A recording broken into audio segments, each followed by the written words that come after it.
ہو جائے، اس کی برکتیں یہ ہیں۔ اب جب اس کے عام دن یہ ہے، سنیچر اتوار پیر منگل بدھ یہ ہے، تو پھر اس کا جمعہ کیسا ہے؟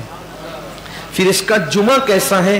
جیسے ہی جمعرات کا سورج غروب ہوتا ہے اور جمعہ کا چاند گویا طلوع ہوتا ہے، ہر سیکنڈ ہر لمحہ 60,000 جہنمیوں کی مغفرت کی جاتی ہے۔ یعنی ایسے لوگ جن کے نام جہنم کے رجسٹر میں لکھ دیے گئے، یہ جہنم میں جائے گا، یہ جہنم میں جائے گا، یہ جہنم، ایسے لوگوں کو اللہ کہتا ہے انہیں بخش دیا، انہیں بخش دیا۔ کتنے لوگ؟ ایک لمحے میں 60,000 لوگ۔ اب وہ پورے غروب سے لے کر غروب تک کتنے گھنٹے ہوتے ہیں؟ 24 گھنٹے۔ اب اس میں ہر سیکنڈ گویا ہر لمحہ 60,000 بخشے جاتے ہیں۔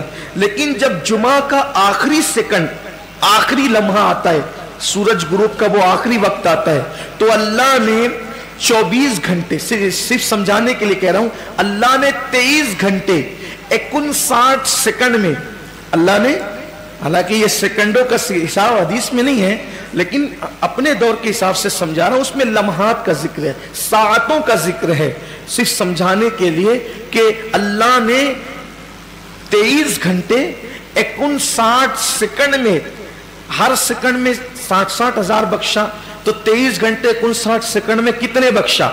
تو جب آخری سیکنڈ، آخری ساعت آتی ہے وہ افطار کی، جمعہ کی، تو جتنے 23 گھنٹے 59 سیکنڈ میں بخشے گئے ان کی تعداد کے برابر آخری سیکنڈ میں بخش دیے جاتے ہیں۔ کتنی بڑی بات ہے، میں سمجھتا ہوں کوئی بچتا ہی نہیں ہوگا بخشش سے۔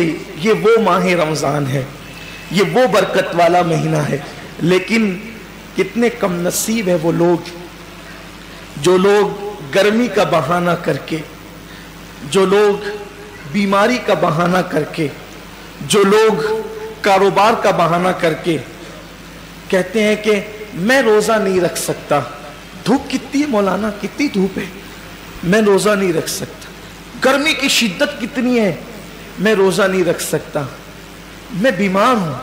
کیا بیماری ہے؟ بخار آ گیا۔ کیا بیماری ہے؟ پیٹ میں درد ہوتا، بھوکا رہتا۔ کیا مسئلہ ہے؟ وہ گٹکے کے بغیر زندہ نہیں رہ سکتا۔ انا للہ و انا الیہ راجعون۔ رمضان شریف کا ایک روزہ، اگر کسی کا رمضان شریف کا ایک روزہ اس نے چھوڑ دیا، ایک روزہ اس نے رمضان شریف کا چھوڑ دیا، اس کے بدلے میں زندگی بھر روزے رکھے۔ یہ میں نہیں کہہ رہا ہوں، یہ ہماری کتابوں میں لکھا ہوا ہے، اسلامی کتب میں، اہل سنت کی کتب میں، کتب فقہ میں، کتب احادیث میں لکھا ہوا ہے کہ جس نے ماہ رمضان شریف کا ایک روزہ چھوڑ دیا، پھر اب پوری زندگی روزے رکھتا رہا اس کے بدلے میں، تو جو فضیلت رمضان شریف میں ایک روزہ رکھنے کی تھی، پوری زندگی کے روزے رکھ کر بھی اس ایک روزے کی فضیلت کو نہیں پا سکتا۔ ایک روزے کی فضیلت کو، زندگی بھر کے روزے، بھئی وہ کفارہ، قضا، یہ تو سب فقہی اعتبار سے ادا ہو گیا اس کے بدلے، لیکن فضیلت کی بات ہو رہی ہے کہ اس کی فضیلت جو ماہ رمضان شریف کے روزے کی ہے وہ نہیں پا سکتا، زندگی بھر رکھ لے۔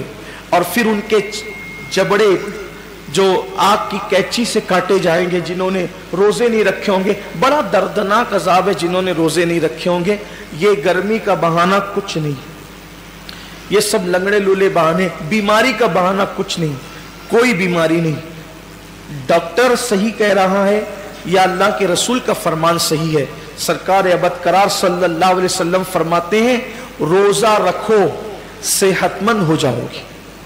یعنی روزے میں بیماری نہیں ہے، روزے میں شفا ہے، روزے میں شفا ہے۔ آپ دیکھیں اکثر بیماریوں میں ڈاکٹر کہتا ہے کہ کھانے سے پرہیز کرو، کم کھاؤ، بیمار ہو تو اس کو اناج مت دو، بہت ساری بیماریاں جس میں کہتے ہیں اناج مت دو۔ روزے میں کیا ہے؟ بھوکا ہی تو رکھا جا رہا ہے، پیاسا ہی تو بھوکا اور پیاسا رہنے سے کوئی مرتا نہیں، بیماری بڑھتی نہیں بلکہ بیماری کنٹرول ہوتی ہے۔ بلکہ اللہ عز و جل نے انسان کے جسم میں ایسی چیزیں پیدا کی ہے کہ جب وہ بھوکا رہتا ہے، صرف بھوکا رہتا ہے، تو بھوک کے وقت تو وہ کچھ مخصوص مادے نکلتے ہیں جو انسان کی صحت کے لیے بے پناہ مفید ہے۔ اور اس سے کوئی بیماری نہیں ہے۔ مجھے اچھی طرح یاد ہے میری والدہ کا آپریشن تھا مالیگاؤں کے کھڈی کے غیر مسلم ڈاکٹر کے یہاں، نام بھی لے سکتا ہوں لیکن چھوڑتا ہوں اس کو، تو اس کے یہاں تو میں جب آپریشن کا بل پیڈ کرنے کے لیے گیا تو اس نے مجھے جب وہ چائے پیش کی تو میں نے سوچا کہ کہیں اس کا دل نہ دکھ جائے، تو مجھے کہنا پڑا کہ میں روزے سے ہوں۔ وہ کہا کہ رمضان شروع ہو گیا۔ میں نے کہا یہ رمضان کے روزے نہیں ہیں، یہ 13، 14 اور 15 مہینے کے جو 3 روزے ہمارے نبی پروفٹ محمد صلی اللہ علیہ وآلہ وسلم رکھا کرتے تھے تو ہم لوگ بھی رکھتے، تو سب تو نہیں رکھتے۔ میں نے سب نہیں رکھتے کیونکہ وہ ضروری بھی نہیں ہے، فرض و واجب نہیں ہے رمضان شریف کی طرح، لیکن یہ سنت ہے، اور یہ ایسی سنت ہے کہ سفر میں بھی حضور علیہ السلام اس کو نہیں چھوڑتے تھے۔ اور ہمارے نبی صلی اللہ علیہ وسلم نے فرمایا کہ جو یہ روزے رکھے گا تو اس کے چہرہ آخری دن قیامت کے دن 14ویں رات کی چاند کی طرح چمکے گا۔ آپ کی دعاؤں سے میری عادت ہے، مسلم ہو یا غیر مسلم ہو، جب بھی کوئی ملتا ہے ایسا تو پھر ہم اپنا سودا کھول کے بیٹھ جاتے ہیں، کیونکہ ہر دکاندار چاہتا ہے نا کہ اپنا سودا بکے، تو اپنی عادت ہی ہے کہ بتا دے، پھر اللہ کی مدد۔ وہ اس کا چہرہ چمک اٹھا، یہ بات سن کر اس کا چہرہ چمک گیا۔ اس نے کہا مولانا صاحب یہ تو آپ کا مذہبی معاملہ ہے، لیکن یہ سائنس کہتی ہے کہ اگر مہینے میں 3 دن اس طرح سے اگر کوئی بھوکا رہے گا تو اس کا پیٹ واش ہو جائے گا، دھل جائے گا، صاف ہو جائے گا، اور پھر وہ کئی بیماریوں سے بچ جائے گا۔ فوراً میری زبان پہ حضور علیہ السلام کے لیے درود آ گیا کہ لوگ آج کہہ رہے ہیں میرے محبوب نے فرمایا کہ اس کو ہو سکے تو رکھو، اور بلکہ اس کو حضور نے سفر میں بھی نہیں چھوڑا۔ تو روزے کہنے کا مطلب یہ ہے، اللہ تعالیٰ ہم سب کو ریاکاری سے محفوظ رکھے۔ صرف ترغیب کے لیے میں نے عرض کیا کہ آج روزے پر تحقیق ہو رہی ہے، ریسرچ ہو رہی ہے کہ روزہ رکھنے سے بیماری نہیں بڑھتی بلکہ شفا ملتی ہے۔ ہاں ایسا بیمار، واقعی ایسا بیمار جس کی بیماری اس درجے کو پہنچ گئی ہو کہ مسلم متشرع ڈاکٹرز کئی ایک مل کر یہ کہتے ہیں کہ روزہ آپ نہ رکھیں، کہیں ایک نہیں بلکہ کہیں ایک کہتے ہیں، تو تب اس کے لیے علماء نے ہمارے اجازت دی، وہ الگ بات ہے۔